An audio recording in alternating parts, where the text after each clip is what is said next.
My YouTube channel. कैसे हैं आप सब? होप सो आप सब बढ़िया होंगे।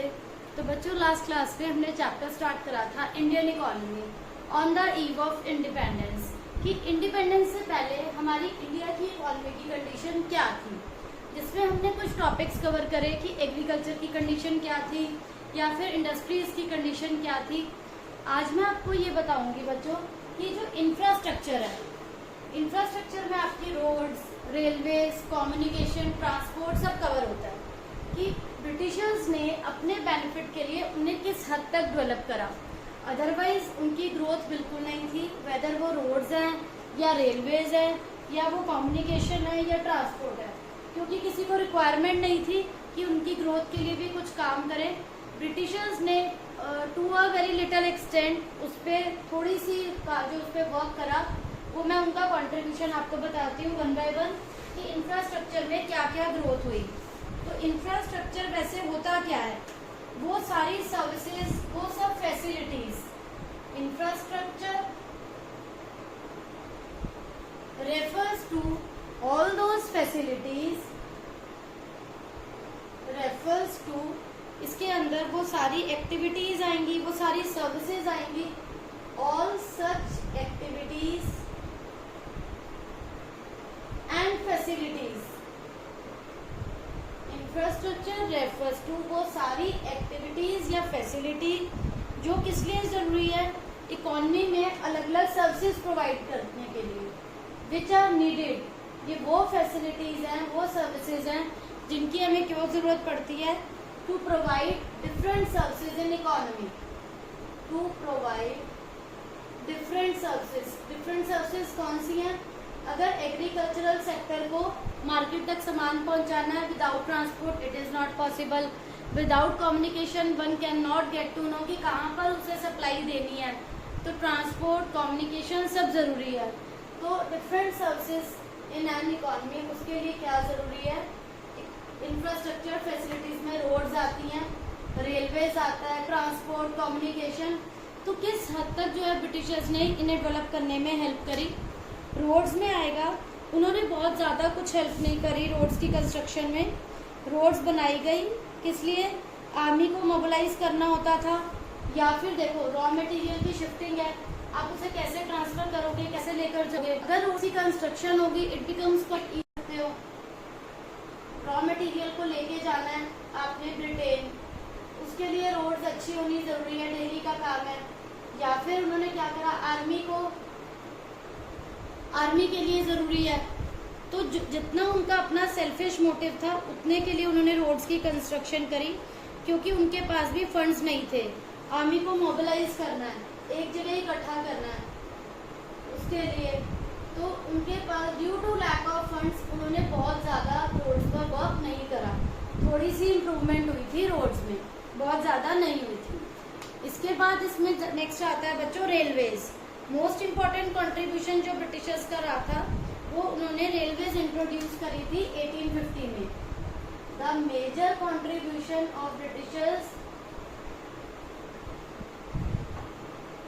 मेजर जो कंट्रीब्यूशन था ब्रिटिशर्स का, it was introduction of railways. Railways introduce करी इन 1850। क्यों करी? उनका अपना सेल्फिश मोटिव था कि वो रॉ मटेरियल को ले जा सके। कहाँ ले जा सके? ब्रिटेन, एंड वहां से वो फिनिश गुड्स बनाकर ला सके इंडिया में। तो without railways it is not possible कि आप कैसे लेके जाओगे। Otherwise it was time consuming process, ये बहुत जल्दी से नहीं होगा, it will take time. Railway से थोड़ा ये काम इजीएस्ट भी हो जाएगा और क्विकली भी हो जाएगा। तो उन्होंने अपना सेल्फिश मोटिव सोचते हुए रेलवेज पर थोड़ा सा काम करा, जिससे कि इंडियन एग्रीकल्चर का भी क्या हुआ, कमर्शियलाइजेशन हुआ, जिससे सेल्फ सफिशिएंसी जो है वो इफेक्ट हुई। क्यों? क्योंकि देखो जो पहले फार्मर्स जो है सेल्फ सफिशिएंसी के लिए वर्क कर रहे थे, अब उन्हें बोला गया कैश क्रॉप्स पे काम करो। कमर्शियलाइजेशन हुआ, वो जो कल्टीवेशन वाली चीज थी उसके लिए उन्हें पैसे मिल जाते थे। सेल्फ सफिशिएंसी अब खत्म होने लगी। Even they don't have this much of कि वो अपनी लाइवलीहुड चला सके, तो उनको यहाँ प्रॉब्लम आने लगी थी।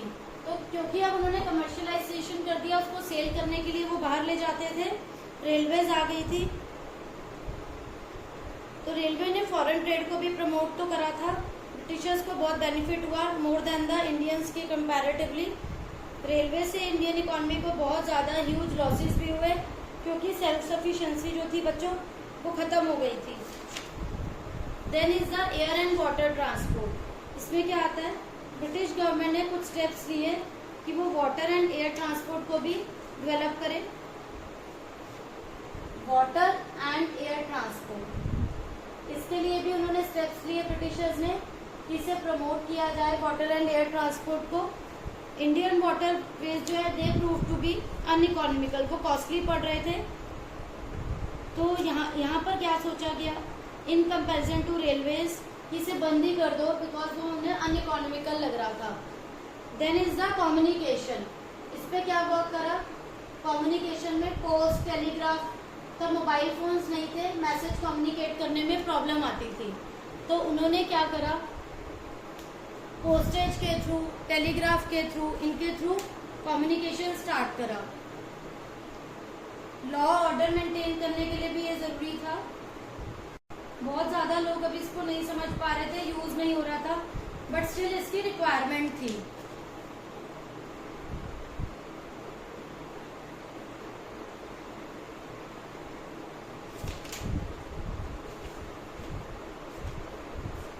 तो ये बच्चों उन्होंने जो भी प्रमोशन के लिए करा, रोड्स में, रेलवेज में, वाटर एयर ट्रांसपोर्ट में, कम्युनिकेशन में, ये उनका कंट्रीब्यूशन रहा है। उन्होंने थोड़ी सी जो डेवलपमेंट करी अपने लिए करी, सेल्फिश मोटिव के लिए।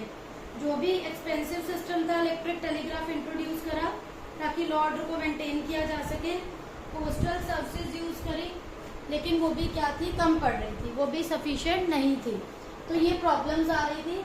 इंफ्रास्ट्रक्चर में जो थोड़ा भी काम करा वो उन्होंने अपने पर्सनल सेल्फिश मोटिव के लिए करा। तो ये टॉपिक यहाँ पर बच्चों हमारा कंप्लीट होता है।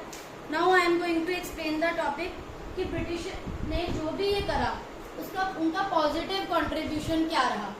अब मैं आपको पॉजिटिव कंट्रीब्यूशन बताऊंगी कि उन्होंने पॉजिटिव क्या हमारी इकोनॉमी के लिए करा, जिससे हमारी इकोनॉमी को बेनिफिट हुआ। तो पॉजिटिव कंट्रीब्यूशन में कुछ पॉइंट्स आएंगे जो मैं आपको बता रही हूँ कि ब्रिटिशर्स ने अगर लाइक रेलवेज की कंस्ट्रक्शन करी टू अ सर्टेन लिमिट वो बेनिफिशियल थी, रोड्स की कंस्ट्रक्शन करी टू अ सर्टेन लिमिट उन्होंने अच्छा करा। पॉजिटिव कंट्रीब्यूशन में एग्रीकल्चर सेक्टर की ग्रोथ हुई, थोड़ी सी हुई क्योंकि उन्होंने इस पर ज्यादा एक्सपेंडिचर जो है वो स्पेंड नहीं करा। पॉजिटिव कंट्रीब्यूशन किसका, पॉजिटिव कंट्रीब्यूशन ब्रिटिशर्स का, positive contribution of British rule. ये एग्जाम में क्वेश्चन आ सकता है बच्चों कि what is the contribution of Britishers before independence. Agriculture में ग्रोथ हुई थी but it was very low due to expansion of aggregate area under cultivation, बहुत कम था।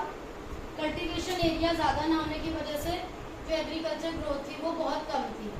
उन्होंने न्यू टूल्स इम्प्लीमेंट्स पे भी ज्यादा एक्सपेंडिचर नहीं करा था, उन्हें लगता था ये वेस्टेज ऑफ मनी है, तो यहाँ उन्होंने ज्यादा कुछ अपना इंटरेस्ट नहीं दिखाया। Then better means of transport, मैंने आपको बताया रोड्स एंड रेलवेज की कंस्ट्रक्शन में उन्होंने उतना ही कंट्रीब्यूट करा जिस रूट की उन्हें रेलवे की रिक्वायरमेंट थी या जो रोड्स उन्हें डेवलप करने की नीड थी। ये उन्हें चीप भी पड़ा था एंड रैपिड ट्रांसपोर्ट था, जिससे कि अपॉर्चुनिटीज डेवलप हुई थी इकोनॉमी की ग्रोथ की। जब तक ये नहीं था हमें लॉस हो रहा था। ये डेवलप होने से क्या हुआ, थोड़े से रूट्स डेवलप होने से हेल्प हो गई थी कि हमें इजीएस्ट हो गया ट्रांसपोर्ट सिस्टम। फाइन, इसके बाद आता है चेक ऑन फेमाइंस। रोड्स के बनने से क्या हुआ, जो भी फेमाइंस से सूखा था, अकाल पड़ रहा था, वहां पर भी हमारी हेल्प मिल गई। इसमें क्या होता है, फेमाइंस में बच्चों सूखा जो भी फसल हुई थी वो सारी खराब हो गई। अब with the help of roads and railways आप उन एरियाज में प्रोवाइड कर सकते हो जहाँ पर ऑलरेडी नहीं था, सो दैट उन एरियाज में भी वो गुड्स पहुँच सके, कोई भी उससे बिल्कुल भी ऐसा ना रहे जो उसका बेनिफिट ना उठाए। तो रोड्स एंड रेलवेज के होने से फेमाइन की प्रॉब्लम को भी सॉल्व किया गया कि फेमाइन से कोई भी भूखा ना मरे।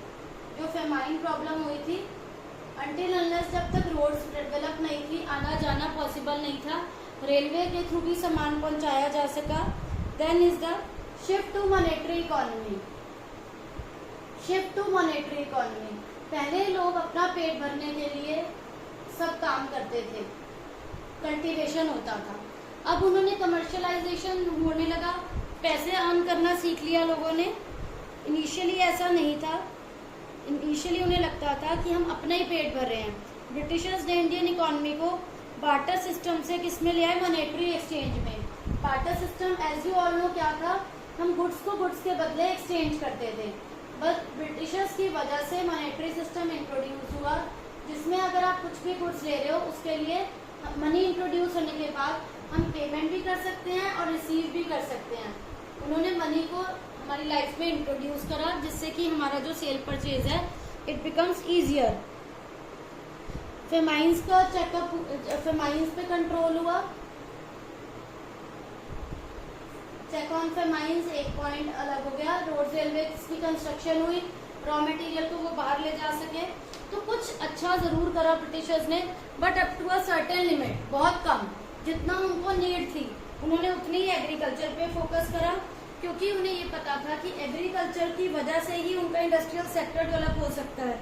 अगर एग्रीकल्चर नहीं होगा बिल्कुल भी अच्छा, तो इंडस्ट्रियल सेक्टर की ग्रोथ पॉसिबल नहीं है। तो उन्होंने उतना ही एग्रीकल्चर सेक्टर को डेवलप करने की कोशिश करी जितना उन्हें लग रहा था कि हमें इंडस्ट्रियल की ग्रोथ के लिए जरूरी है। रोड्स उन्होंने वही कंस्ट्रक्शन करी, उसी को ही ठीक करवाया जिसकी उन्हें रिक्वायरमेंट थी। या फिर रेलवेज उतना ही काम करा जो वहाँ का रूट की उनको रिक्वायरमेंट थी। अदर देन दैट उन्होंने कुछ भी एक्स्ट्रा नहीं करा। तो ये उनका अपना पर्सनल बेनिफिट था। देन इसके बाद आता है इंडियन इकोनॉमी कैसी थी on the eve of independence. यहाँ हमारा ये टॉपिक खत्म होता है कि ब्रिटिशर्स का पॉजिटिव कंट्रीब्यूशन क्या रहा। नाउ द टॉपिक इज कि हमारी इंडिया की इकोनॉमी कैसी थी बिफोर इंडिपेंडेंस, स्टेगनेंट थी या कैसी थी, वो मैं आपको एक्सप्लेन करूंगी। ये टॉपिक आपका यहाँ पर कंप्लीट हो गया कि उनका पॉजिटिव कंट्रीब्यूशन कहाँ रहा है, रोड्स में, रेलवेज में या ट्रांसपोर्ट में, कम्युनिकेशन में, जो भी है। इसके बाद हमारा जो टॉपिक है वो है इंडिया की इकोनॉमी कैसी थी। कॉलोनियल इकोनॉमी का मतलब क्या है, 200 ईयर्स तक हमारी इकोनॉमी पर कौन किसका चलता रहा है, कौन राज करता रहा है, कौन हमें ओवररूल कर रहा था, हम किसकी बात सुन रहे थे, ब्रिटिशर्स की। कॉलोनियल इकोनॉमी, एक्सप्लॉयटेशन हो रहा था हमारी इकोनॉमी का अंडर ब्रिटिशर्स। जैसे वो चला रहे थे हमारी इकोनॉमी चल रही थी, हम अपनी मर्जी से कोई भी डिसीजन नहीं ले सकते थे। जो ब्रिटिशर्स ने बोल दिया हमें वही मानना पड़ रहा था। अपनी कोई पर्सनल लाइफ नहीं थी इंडियंस की, जैसे ब्रिटिशर्स को ने बोला वैसे ही करना पड़ रहा था इंडियन फार्मर्स को, इंडिया की इकोनॉमी को। तो बहुत सफ़र कर रहे थे। तो this is the colonial economy type. Then इसके बाद एक इसे और कैसी इकोनॉमी कहा जाएगा, semi federal economy. Semi federal का मतलब क्या होता है, लैंड सेटलमेंट सिस्टम था, जिससे कि क्या हुआ, लैंडलॉर्ड टेनेंट का रिलेशन, वो पॉइंट आता है जो मैंने आपको बताया था। सेमी फेडरल इकोनॉमी जमींदारी सिस्टम वाला था कि वो मंथ के एंड में क्या करते थे, रेंट चार्ज, लगान वसूल करने पहुंच जाते थे। They have no concern with कि कल्टीवेशन कैसा है कैसा नहीं। Farmers are left with no amount, कुछ नहीं बचता था उनके पास। फार्मर्स हैव टू पे लगान टू जमींदार, जिससे कि उन्हें बहुत प्रॉब्लम हो रही थी, उनकी अपनी अर्निंग कुछ नहीं बचती थी। लैंडलॉर्ड बहुत ज़्यादा जो रेट चार्ज करते थे उनसे। Then is the introduction of capitalist system. Semi federal इसीलिए बोला, एक टाइप तो ये हो गया जो जमींदारी सिस्टम वाला है, and one is introduction of capitalist system. यहाँ पर क्या था, इंडस्ट्रीज लगाने की वजह से, जब तक इंडस्ट्रीज नहीं लगाई थी उन्होंने, ऐसी इकोनॉमी नहीं थी इंडिया की। कैपिटलिस्ट इकोनॉमी मतलब फैक्ट्रीज लगाने से दो कैटेगरी में डिवाइड हो गए। एक वो जो लैंडलॉर्ड पीपल थे जो काम दे रहे थे, एंड एक वो जो वहाँ पर टेनेंट पीपल जॉब कर रहे थे। ठीक है, तो ये हो गया कैपिटलिस्ट, लेबर क्लास, ये ओनर और ये लेबर। तो इस टाइप की क्लास, इस टाइप का रिलेशन जो है वो एस्टैब्लिश हुआ। इसको बोला जाता है कैपिटलिस्ट इकोनॉमी। फिर एक और वर्ड जो इंडिया की इकोनॉमी के लिए यूज होता है बच्चों, स्टेगनेंट इकोनॉमी। स्टेगनेंट इकोनॉमी क्या होती है, एक ऐसी इकोनॉमी जिसका ग्रोथ रेट जो था वेरी वेरी लो था। वेरी वेरी लो क्यों था, क्योंकि इंडिया की इकोनॉमी जो भी प्रोडक्शन हो रहा था एग्रीकल्चर में, टूल्स इम्प्लीमेंट्स बहुत पुराने थे, कल्टीवेशन का एरिया बहुत कम था, मतलब उनके पास कोई मोटिवेशन का वो नहीं था कि हम क्यों अच्छा वर्क कर रहे हैं, या उनको कोई एक्स्ट्रा पेमेंट रिसीव नहीं हो रही थी। सारा अमाउंट जितना भी था उनका वो लगान में चला जाता था, तो उनके पास कोई मोटिवेशन का वो नहीं था कि हम क्यों कर रहे हैं। तो stagnant word is very slow growth rate. India की इकोनॉमी कैसी रही है? स्टेगनेंट। ब्रिटिशर्स ने कोई एफर्ट्स नहीं दिखाई कि उसकी ग्रोथ में कंट्रीब्यूट कर सकें, सो दैट वो अच्छी ग्रोथ हो। बैकवर्ड इकोनॉमी क्यों कहेंगे? One point is backward economy. India की इकोनॉमी क्या थी? पिछड़ी हुई। क्यों? Production was low, per capita income was लो। एक बंदे की जो इनकम थी पर कैपिटा इनकम, वो भी क्या थी? कम थी। प्रोडक्शन था, वो भी क्या था? कम था। मेथड्स ऑफ एग्रीकल्चर क्या थे? आउटडेटेड मेथड्स थे। बर्थ रेट आउटडेटेड मेथड थे। हाई बर्थ रेट था, हाई डेथ रेट था, जिससे की वजह से इंडिया को एक बैकवर्ड इकोनॉमी कहा जाता है। तो ये कुछ पॉइंट्स है बच्चों इंडिया की इकोनॉमी के बारे में जो आपको पता होने चाहिए। सेमी फेडरल इकोनॉमी क्या होता है, या फिर कैपिटलिस्ट इकोनॉमी क्या है, कॉलोनियल इकोनॉमी क्या है, ये सभी वर्ड्स जो है ये आपको इनका मीनिंग पता होना चाहिए कि इंडिया की इकोनॉमी को स्टेगनेंट इकोनॉमी क्यों बोलते हैं, या ये क्यों बोलते हैं कैपिटलिस्ट इकोनॉमी, या कॉलोनियल इकोनॉमी क्या है। 1 या 2 मार्क में आपसे ऑप्शन में भी पूछ सकते हैं। तो आप सबको बच्चों ये पता होना चाहिए कि इंडिया की इकोनॉमी ऐसी क्यों है। फाइन। तो ये चैप्टर बच्चों हमारा यहाँ पर ये कंप्लीट होता है, इंडिया की economy on the eve of independence. तो होप सो बच्चों आप सबको ये टॉपिक्स क्लियर हो गए होंगे, कोई डाउट नहीं होगा। Still you are having any doubt please ask in comment section. And if अगर आपको वीडियो अच्छी लगी हो तो please like share and subscribe करना मत भूलिएगा। Thank you.